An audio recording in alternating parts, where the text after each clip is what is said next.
Este video fue patrocinado por Novartis y está destinado a profesionales de la salud. Pueden seguir aprendiendo de temas de interés en medicina utilizando su plataforma de aprendizaje gratuita Cardio on the Go.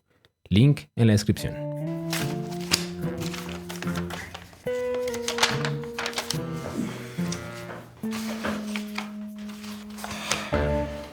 ¿Qué más, Doc?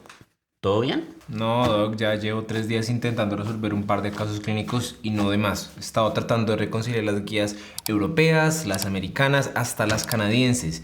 Y sí, las guías son muy buenas, pero cada una de ellas tiene diferentes escalas, algoritmos y recomendaciones que varían de una población a otra y yo ya no sé simplemente qué aplicar aquí en Colombia con mis pacientes. ¿Y por qué no simplemente usa el consenso colombiano de dislipidemias? Consenso colombiano. ¿Ese de cuándo es? De diciembre de 2024. ¿Qué? No tenía ni idea que había salido. ¿Y qué dice? Pues lo primero que hace es recordarnos por qué este tema es tan importante. La guía inicia mencionando que la enfermedad cardiovascular sigue siendo la principal causa de muerte en Colombia, con más de 70.000 casos. Y por supuesto la guía nos recuerda que la dislipidemia, particularmente la acumulación de LDL, es uno de los principales factores causales de esta enfermedad. El problema y la importancia de esto radica en que en Colombia no manejamos bien la dislipidemia, pues hay estudios que muestran cómo en una población colombiana de alto riesgo hasta el 90,5% de los pacientes están fuera de metas. Es por esto que reconocer y manejar adecuadamente esta enfermedad no solo reduciría estas cifras de mortalidad, sino que también generaría un menor gasto en salud. Un estudio colombiano de hecho muestra cómo un adecuado control de LDL podría reducir en 10 años hasta 6 billones de pesos colombianos este gasto. Precisamente por eso es importantísimo reconocer la dislipidemia antes de que se desarrolle la enfermedad cardiovascular y de ahí la necesidad de tamizaje. A propósito, ¿qué dice la guía con respecto a eso? Bueno, la guía recomienda iniciar tamizaje desde los 18 años, cada 5 años hasta los 40 años y luego anualmente, y que en aquellas personas con condiciones especiales o riesgo cardiovascular elevado el tamizaje se haga de forma anual. ¿Y qué laboratorio sugiere para tamizar? Inicialmente colesterol total, HDL, triglicéridos y LDL. En cuanto al LDL, la guía aclara que si los triglicéridos están por encima de 400 miligramos por decilitro, el LDL debe de medirse directamente. Si no es así, puede calcularse a través de las fórmulas sea de Friedewald, de Samson o de Martin y Hopkins. Y adicionalmente, la LPA o la lipoproteína A recomiendan medirla al menos una vez en la vida. Ok, perfecto, pero ahora viene la pregunta del millón. ¿Cómo propone el consenso medir el riesgo cardiovascular? Porque ahí es realmente donde hay mayor discrepancia entre las guías. Unas son una escala, otras otra, unas corrigen, otras no. ¿Qué propone la guía colombiana? Bueno, pues justamente ahí es donde la guía propone un algoritmo que es muy práctico, organizado en 4 pasos. La lógica es sencilla. El médico debe ir evaluando si su paciente cumple alguna de las condiciones que aparecen en esta gráfica, que están ordenadas de mayor a menor riesgo cardiovascular. Si el paciente tiene alguna de las condiciones del primer paso, automáticamente se clasifica como de muy alto riesgo. Si no, pasa al segundo paso y si identifica alguna condición allí, el paciente será de alto riesgo. Si tampoco encuentra criterios en este nivel, continúa al tercer paso, donde busca lo que la guía llama potenciadores de riesgo, que no son los factores de riesgo clásicos como hipertensión o tabaquismo, sino elementos adicionales que aumentan el riesgo. Si hay cierto número de ellos, se clasifica al paciente como de riesgo alto o moderado. Si en este paso el paciente tampoco cumple los criterios para clasificarlo, ahí sí se procede al cuarto paso donde se calcula el riesgo cardiovascular utilizando una escala formal. Lo interesante de este enfoque es que evita que el médico tenga que calcular escalas de riesgo innecesariamente en sus pacientes, que por sus antecedentes o comorbilidades ya deberían ser considerados de riesgo alto o muy alto. ¡Wow! Eso está buenísimo. ¿Tiene la guía? ¿Me la deja ver un segundo las condiciones? A ver... Ok, en el paso 1 veo que están las clásicas, ¿verdad? Enfermedad cardiovascular establecida, entendida como infarto de miocardio, ACV o AIT, enfermedad carotidia, arterial periférica, antecedente de revascularización. También está diabetes con daño órgano blanco, con 3 factores de riesgo cardiovascular, diabetes tipo 1 de más de 20 años de duración, enfermedad renal crónica con TFG menor a 30, hipercolesterolemia familiar homocigota o en caso de ser heterocigota con algún factor de riesgo cardiovascular. Pero me llama la atención este punto. La enfermedad cardiovascular cardiovascular aterosclerótica subclínica. Sí, de acuerdo. Es muy importante ese punto, de hecho, porque muchas veces tenemos claro que el paciente que ya se infartó entra en esta categoría, pero el paciente que podría estar cerca a este u otro evento cardiovascular también debería de considerarse como de muy alto riesgo cardiovascular. Ok, ahora bien, en el segundo paso veo que tienen varias condiciones como la enfermedad cardiovascular subclínica con obstrucción menor al 50%, factores de riesgo muy elevados, diabetes de más de 10 años de duración o con un factor de riesgo cardiovascular sin criterios de muy alto riesgo, un puntaje de calcio coronario positivo, hipercolesterolemia familiar heterocigota sin factores de riesgo cardiovascular, una LPA marcadamente elevada, enfermedad renal crónica con TFG entre 30 y 60 o tener 3 o más factores de riesgo cardiovascular. Pero ¿sabe? Veo varias referencias aquí a esto de factores de riesgo cardiovascular. ¿Qué entiende por esto la guía? Claro, estos son una serie de factores que ayudan en la clasificación de los pacientes y se encuentran descritos en la parte inferior de la gráfica que está viendo. Incluyen condiciones como hipertensión arterial, tabaquismo, prediabetes, obesidad, entre otras.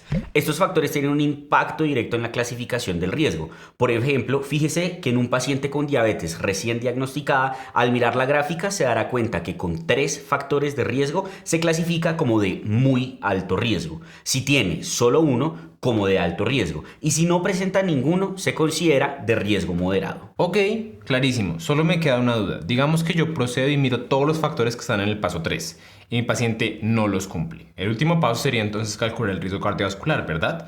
¿Cuál escala de riesgo utilizamos aquí? La guía recomienda específicamente utilizar la escala de ASCVD calibrada para Colombia. La calibración se realiza multiplicando el resultado que lee la escala por 0.54 en el caso de las mujeres y por 0.28 en el caso de los hombres. Ok. Ahora bien, ¿qué dice la guía sobre las metas terapéuticas para cada una de las categorías de riesgo? Muy sencillo, la guía aclara que para muy alto riesgo la meta de LDL debe ser menor a 55 miligramos por decilitro, además de una reducción mayor al 50% del valor basal y una meta de colesterol no HDL menor a 85 miligramos por decilitro. Por su parte, en el alto riesgo va a ser una meta de LDL menor a 70 miligramos por decilitro, además también de una reducción mayor al 50% del valor basal, y en el caso del colesterol no HDL la meta va a ser menor a 100 miligramos por decilitro. En el riesgo moderado, LDL la meta va a ser menor a 100 miligramos por decilitro y colesterol no HDL menor a 130 miligramos por decilitro. Y en bajo riesgo, la meta de LDL va a ser menor a 116 miligramos por decilitro y en el caso del colesterol no HDL menor a 150 miligramos por decilitro. También es importante mencionar que incluyen metas de ApoB, de triglicéridos e incluso de lipoproteína A. Ok, y en cuanto al tratamiento, ¿qué dicen? Bueno, pues para esto la guía tiene otro algoritmo en donde nos explica muy bien que todos los pacientes, sin importar su categoría, siempre se les debe de iniciar con medidas no farmacológicas. Ahora, dependiendo del riesgo, se dan recomendaciones adicionales del manejo. Por ejemplo, en bajo riesgo, lo primero que hay que hacer son cambios en estilo de vida y considerar estatinas en tal caso de que no se logren las metas que acabamos de mencionar. En riesgo moderado se deben iniciar estatinas si el paciente de entrada tiene un LDL superior a 100 miligramos por decilitro. Mientras que en alto riesgo, desde el inicio se debe dar manejo farmacológico. Aquí las opciones que podríamos utilizar para el manejo van a ser monoterapia con estatinas de alta intensidad o la posibilidad de terapia combinada con estatinas, sea de moderada o alta intensidad, en conjunto con ezetimibe.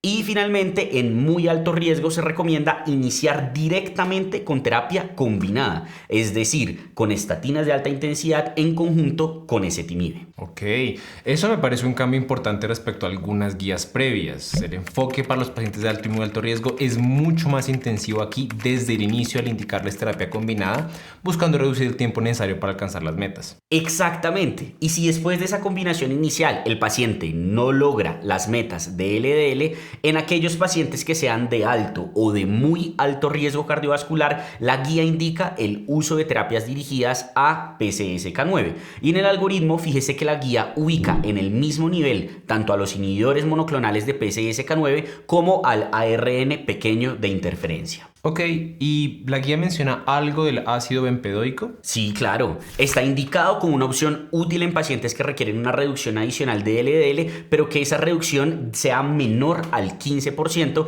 para llegar a la meta que tenga ese paciente. Y además la indican en aquellos pacientes que presenten intolerancia a estatinas. Clarísimo. ¿Y cada cuánto recomiendan el seguimiento? La guía recomienda hacer control cada 6 semanas mientras el paciente está en este proceso de alcanzar las metas. Y luego de alcanzar su meta, tanto de LDL como de colesterol no HDL, el seguimiento se debe realizar de forma anual. Y además menciona cómo en los pacientes que no logran metas, además de volver a evaluar la adherencia y persistencia al manejo, se debe de considerar la remisión a un especialista. Y solo por curiosidad, ¿la guía habla algo o aclara algo sobre esto de la adherencia y la persistencia? Porque completamente de acuerdo, no sirve nada prescribir el tratamiento a un paciente, así sea el tratamiento ideal, si el paciente no lo va a seguir. Efectivamente, de hecho la guía tiene una tabla donde explica cuáles son esas estrategias para mejorar tanto la adherencia como la persistencia terapéutica.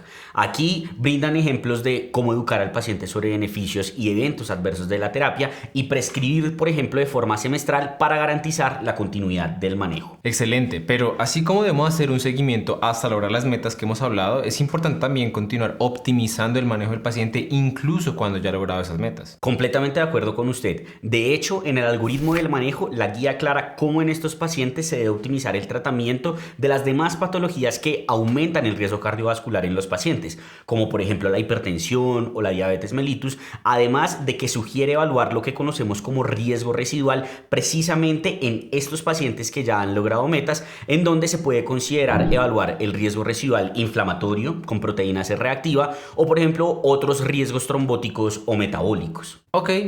¿Incluyen también algo de información farmacológica? Claro que sí, tienen varias tablas con los esquemas de estatinas según la intensidad, por ejemplo, las propiedades farmacológicas de los hipolipemiantes, las dosis y el impacto sobre cada fracción lipídica de cada uno de estos medicamentos. Buenísimo, pero una última duda. ¿Mencionan algo en la guía sobre los otros componentes de la dislipidemia? Por ejemplo, la hipertrigliceridemia. Sí, de hecho la guía dedica un apartado específico a este tema. Sobre este, sugieren iniciar siempre con la evaluación del riesgo cardiovascular tal como lo hemos mencionado hasta ahora, buscar y corregir causas secundarias de hipertrigliceridemia y luego dividir el abordaje según los niveles de triglicéridos. Por ejemplo, si están entre 150 y 500 miligramos por decilitro, el objetivo de la intervención va a ser reducir el riesgo cardiovascular.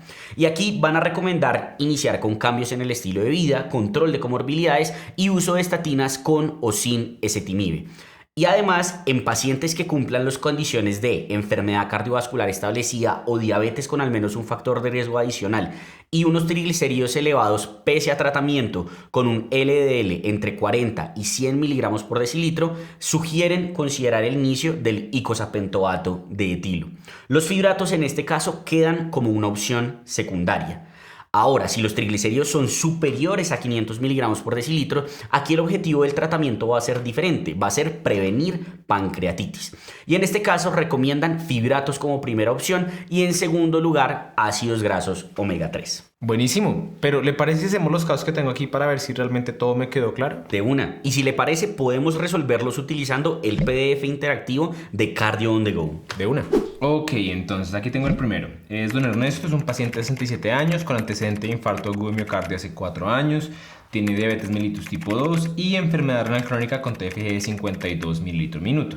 Viene tomando atorvastatina 20 miligramos desde hace 3 años.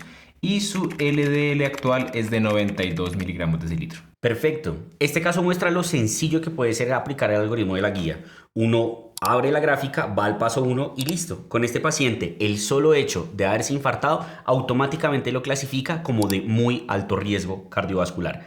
Ni siquiera hay que bajar más en la gráfica. Ok, de acuerdo, pero lo que me preocupa es que a pesar de estar en muy alto riesgo, solo está recibiendo estatina de intensidad moderada y claramente está fuera de metas. Exactamente. Este paciente está subtratado. ¿Qué se debe hacer entonces? Bueno, según la guía, lo que necesitaba desde el momento en el que se infartó es terapia combinada, es decir, estatina de alta intensidad más ezetimibe y control lipídico cada 6 semanas hasta lograr metas. Excelente. Ahora, digamos por caso hipotético que vuelve en 6 semanas y su LDL sigue en 71 miligramos por decilitro, es decir, lejos de su meta de 55 miligramos por decilitro. ¿Qué haríamos ahí? Bueno, en ese caso habría que escalonar el tratamiento. Si miramos el algoritmo de la guía, esto sería añadiendo una terapia dirigida a PCSK9, ya sea con un inhibidor monoclonal o con un ARN pequeño interferencia. Perfecto. Ok, buenísimo. Ahora aquí tengo el segundo caso. Es don Julián, es un paciente de 59 años con antecedentes de diabetes mellitus hace 15 años en tratamiento con adecuadas metas de hemoglobina glicada y sin complicaciones asociadas. Además viene tomando rosuvastatina de 10 miligramos hace 4 años por un diagnóstico de dislipidemia. Sus controles desde hace 4 años muestran que su LDL siempre ha estado superior a 110 miligramos de decilitro. Hace poco también se le realizó un angioTAC coronario que mostró oclusión del 60% de la arteria descendente anterior, pero el paciente realmente asintomático cardiovascular. Dice que lo enviaron simplemente porque hay antecedentes de infartos a edades tempranas en su familia. Este es un ejemplo clásico de lo que deberíamos evitar: la inercia terapéutica. Pacientes con tratamiento, pero que llevan años fuera de metas, sin que se ajuste su manejo. Y no solo eso, ¿no? Porque si aplicamos los algoritmos de la guía, que lo primero que uno tiene que hacer es evaluar el riesgo cardiovascular, ahí nos damos cuenta que si bien inicialmente ese paciente era de riesgo cardiovascular alto por su antecedente de diabetes, ahora esa angioTAC que nos muestra una enfermedad cardiovascular subclínica lo reestratifica y ya no es de riesgo alto, sino es de riesgo muy alto. Exactamente, ahí se ve la importancia de lo que mencionábamos de la enfermedad subclínica anteriormente. Con esto en mente, la meta de LDL de este paciente sería un LDL menor a 55 miligramos por decilitro y en el caso del colesterol no HDL menor a 85 miligramos por decilitro. ¿Qué deberíamos hacer para lograr estas metas? Terapia combinada. Ahí damos estatinas de alta intensidad más ezetimibe y continuamos seguimiento cada 6 semanas hasta alcanzar la meta. Si en el control el paciente sigue fuera de metas, ahí agregamos terapias dirigidas al PCSK9, ya sea con un inhibidor monoclonal o con un ARN pequeño interferencia. Exactamente. Excelente. Pasemos entonces ahora al último caso que tengo. Es de Angélica, una paciente de 29 años con historia familiar de enfermedad cardiovascular prematura. Su papá tuvo un infarto a los 45 años y además tiene un diagnóstico reciente de síndrome de ovario poliquístico. Hace un año a ella le encontraron un LDL de 170 miligramos de decilitro, pero le dijeron que con ejercicio lo podía manejar. Ha sido juiciosa, eso hay que decirlo, todo el año, hizo cambios en su estilo de vida y ahora su LDL está en 150 miligramos de decilitro. Este tipo de casos lastimosamente son muy frecuentes en la práctica. Vemos pacientes jóvenes con un LDL elevado y muchos médicos no indican manejo farmacológico en aquellos que lo tienen indicado porque piensan cómo le va a iniciar una estatina a alguien tan joven. Claro, cuando en lugar lo que deberían pensar es cómo voy a dejar tanto tiempo expuesto el sistema de este paciente a un LDL tan elevado, porque si seguimos esperando cada año que pase así es un año más que se acumula placa aterosclerótica y a futuro eso se va a traducir en más infartos, más eventos cardiovasculares y más mortalidad. Completamente de acuerdo. Entonces, primer paso con esta paciente: cálculo del riesgo cardiovascular. ¿Cómo lo haríamos? Bueno, veamos a ver entonces. Bueno, paso 1. Aquí no tiene condiciones de muy alto riesgo. Entonces pasamos al paso 2. Aquí tampoco tiene condiciones de alto riesgo. Vamos al paso 3. Bueno, aquí tiene 2 factores potenciadores, que son la historia familiar de enfermedad cardiovascular prematura y una condición específica de la mujer, que es el ovario poliquístico. Con eso en mente, Angélica quedaría clasificada como una paciente de riesgo moderado. Exactamente, y con un LDL persistentemente alto, pese a los cambios en estilo de vida, en esta paciente deberíamos iniciar estatinas de moderada intensidad en lugar de seguir con estrategias de manejo no farmacológico, tal cual como sugiere el algoritmo de manejo. Wow, la verdad buenísimo, todo me quedó supremamente claro. Pero una pregunta, Doc, ese PDF interactivo está excelente, ¿de dónde lo sacó? Lo saqué de una plataforma totalmente gratuita para médicos como nosotros llamada Cardio on the Go. Para acceder solamente se debe crear una cuenta y con eso ya podemos acceder a una gran cantidad de contenidos clínicos actualizados, infografías interactivas, módulos educativos cortos y hasta resúmenes de guías y consensos como este. Si les interesa, les dejamos el link en la descripción.